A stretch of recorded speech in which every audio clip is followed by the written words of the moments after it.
Hey viewers, George here to do a first impression of talking a bit on this game, Akiba's Trip. Undead and Undressed. What a plain little title. This game is on the PlayStation 3 and it's also on the Vita as well. This is a really fun game. I just want to say that straight out.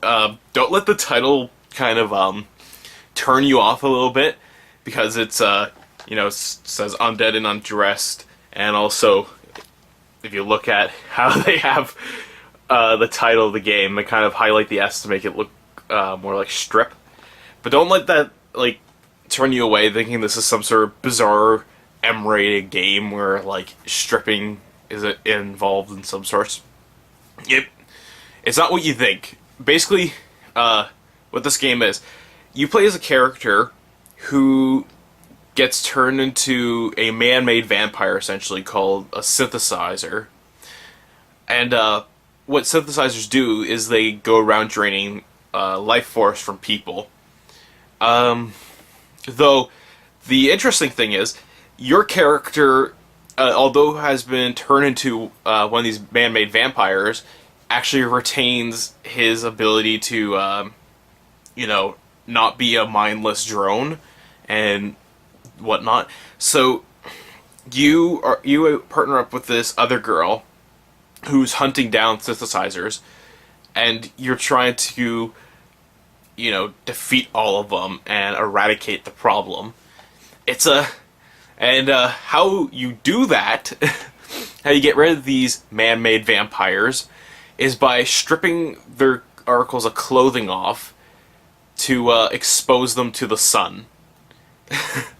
That's why it's called Undead and Undressing. Because you're actually trying to expose them to the rays of the sun. And I thought that's a cool idea, really. I mean, if you're going to do something that's different when it comes to, a fighting mechanic, ripping clothes off of people and trying to damage the clothing so it's easier to rip, that's a very interesting idea. And on top of that, the big draw to this game is that the whole place takes place in Akiba, Tokyo, which is their big gaming, electronic anime area or whatever. It's, from my understanding, probably the most well-known area in Tokyo is Akiba, among others, of course. But they've basically recreated that area for the game. And I was like, that's a really cool idea. It's practically like a little vacation, no? Except with vampires. So, that's what the game is, and since, of course, you're also a synthesizer, you have to protect yourself with clothing. So, you could go to stores, you can buy clothing that's a lot more durable and can, resist more hits to it. You can buy weapons, but they're not normal weapons. I mean, there are normal ones like baseball bats and whatnot, but then there's really weird ones like computer monitors and giant posters that you can use, and then you can upgrade them to make them better or more durable. You level up, but the leveling up system is so hidden, you don't even know it's freaking happening unless the game tells you, and it just kind of makes your base stats a bit better. So your attack's better, your defense, which is your durability with your clothing, is better. But you really don't manage any of that. It just kind of happens, so you at least feel like you're getting some progress. The game, although it sounds like it's an RPG, really isn't.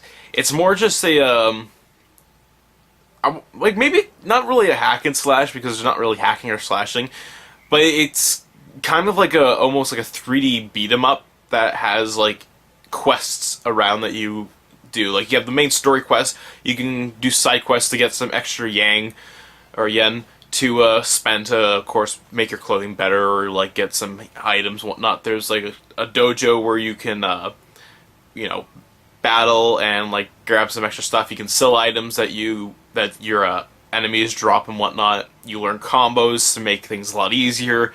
The game is just a lot of fun, and I've played the game for about an hour or so, and there hasn't been any bizarre difficulty to it. It's just a very fun romp. This is one of those games where you just play it, and it's a lot of fun to play. There's voice acting. You can have in English or Japanese, depending on how you like that stuff. Uh, I've, of course, been playing with the English, and I've yet to see any problems with it. And it's a really fun little game. Minor problems that I have with it. Actually, my only big problem I have with this game is traveling around Akiba. Basically, what it is they split sections of the place Akiba into smaller sections. Obviously, so it's it loads the next area and whatnot, which of course makes sense. But the way it acts, so like when you go to enter in like to a new area, so say if you're on what's that one street? I think it's like a Main Street or whatever, northwest, and you go to enter onto Junk Street, which is like an alleyway of shops essentially. That's in and around the main street. You go to enter that, and you'll come into one entrance. But if you go to enter it from another entrance, so say if you enter it from like the northeast side instead of the north-south side, you'll still appear at the entrance that would have been at the northwest side, if that makes any sense. But then sometimes when you exit from certain areas, you'll appear in that's where you should be corresponding to everything, but sometimes you don't. It basically becomes a problem when you're trying to find a new area. Like early on, you're trying to find the dojo, or the Battle Coliseum, or whatever it's called, and you're just told it's past Junk Street. So you're like, okay, I guess I have to go onto Junk Street. You get into the Junk Street, and you're trying to find out where you're supposed to go, but you can't figure it out, and then the map on top of that doesn't really help you either, which is unfortunate. But plus side, I guess they figured out there was a bit of a problem. Rather than fixing it the logical way, what they did was you can exit the map, or you can go onto the map. You can just select an area where you want to go. So it's kind of like a quick travel if you have explored the area before, if you've been to it. So that makes it a hell of a lot easier. Another bizarre thing, I was trying to figure out how the hell I managed to do this, but I was playing it, and I was on a quest to grab some sort of side quest to grab a book for someone, and I go to try and find where this place is, and all of a sudden these icons appear, and I'm like, and I thought I might have pressed a button or something like that, so I was trying to figure out which button it was so I can toggle it, but I couldn't find it. So it's kind of like the game just magically put these icons in that made it a hell of a lot easier to find out what exits are what, and what shops you can and can't enter. Because you can't enter every single shop, of course, but you can enter a good chunk of them, and for the most part, of course, they sell the same stuff. There's just difference in like the clothing, the styles, and what each place may or may not have. So I don't know what the hell happened, but like these icons came up on the while I was playing the game, trying to travel around and find things. I was wondering where the hell that was earlier in the game. I was trying to find the fucking dojo, because it certainly wasn't there. Another slight problem is the way you initiate combat. What it is when you're being attacked, and the game makes sure you're being attacked by people. What you're supposed to do is you press the L1 button, and that puts your character into the fighting stance. And it'll lock onto a target.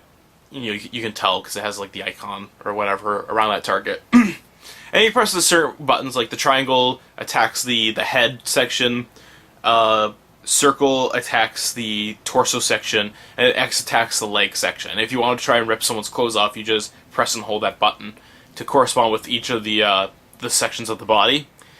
And then of course squares jump. But sometimes what ended up happening is I would get knocked down, and I'd try to go and attack them, but I had to put my character back into the fighting stance, because apparently he was in one. But then I would go do that, and you get out of the fighting stance, and I'd try to get back into the fighting stance, and it'd be like a bitch and a half to get back into it. I don't know if it's just I fucked up somehow. I don't think I could possibly have done that. But it's a minor thing. Like I said, like this game isn't hard. This game's really easy. I can't remember if it asked me to select like a difficulty, but if it did, I went for like the normal option.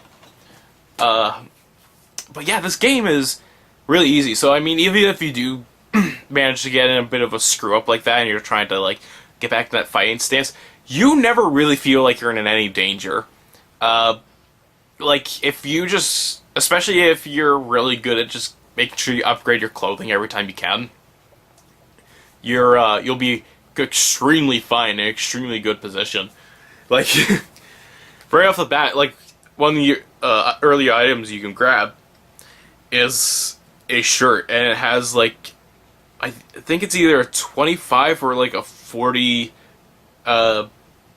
durability points to it, and it's like, wow, I'm set. Sure, that might cost me, 3,000 yang or whatever, but fuck, I'll be fine for a while. And it's one of those things where if you just make sure, like, every so often you upgrade or, like, you synthesize everything to, or combine or fuse or whatever previous clothing items to make the current one better, which you can do, I mean, you'll be fine. Like, this game is really easy, and that just kind of makes it so much fun to play.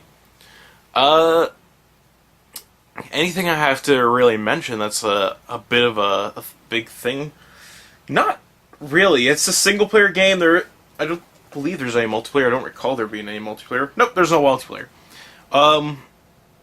Yeah, other than that, like, this game's fun. I'm enjoying it immensely, even though there's a slight problem with trying to travel around, but that's fixed with a quick travel option. And although, like, one time I got a little fucked up with the combat somehow, trying to get back into the fighting stance after being knocked down, that's only happened once to me, which is a good thing. And even then, you don't feel like you're in any danger. Like, this game isn't hard. It's fun. It's a game that was designed just to be a lot of fun to play and, enjoy. And that's exceptionally fine with me. I love playing games like that. And if you aren't sold on this game yet, if you're not sold on it, sorry, the company that is working on this, I'll see if the camera can pick that up. Xseed, fucking fantastic company. If you've never heard of them, I can't say I've been disappointed by any of their games. Like, if I've talked about their games before, I'm pretty sure I have. I want to say that one Sweet Fuse was done by Xseed, or at least, obviously they didn't make it, but, like, they brought it over. Anytime, like, them or Nichipon brings a game over or whatever, they're always a lot of fucking fun. So that's the kind of game. Like I said, it's on the PS3, it's on the Vita. It's a lot of fun. I'd highly recommend grabbing it if you have either or system. You just enjoy a fun, silly, kind of out there game where you have to kill vampires by ripping their clothing off. There's no nudity. Don't worry.